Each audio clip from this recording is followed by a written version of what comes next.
Në katalogun publik të Agjencisë së Administrimit të Pasurive të Sekuestruara dhe të Konfiskuara, përfshihet edhe një vilë në një kompleks rezidencial Buzdetit në Hamallaj.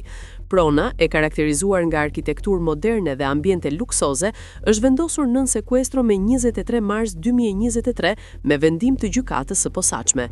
Sipas dokumenteve gjyqësore, ajo lidhet me shtetasen E.H., bashkjetuese e ish-zëvendës kryeministrit Arben Ahmetaj, ndaj të cilit vazhdon masa e arrestit në mungesë për korrupsion, pastrim parash dhe fshehje pasurie. Vlera e kësaj pasurie llogaritet rreth 26.8 milion lek. Sipas SPAK, aktualisht janë vendosur nën sekuestro preventive 64 pasuri të paluajtshme, 26 pasuri të luajtshme dhe 11 subjekte tregtare. Hetimet sugjerojnë se këto asete mund të kenë origjinë nga korrupsioni, abuzimet me tendera apo shpërdorimi i detyrës dhe lidhen me ish-zyrtar, familjar apo persona të afërt me ta. Ndërkohë, rreth 1 milion euro në llogari bankare janë gjithashtu të bllokuara.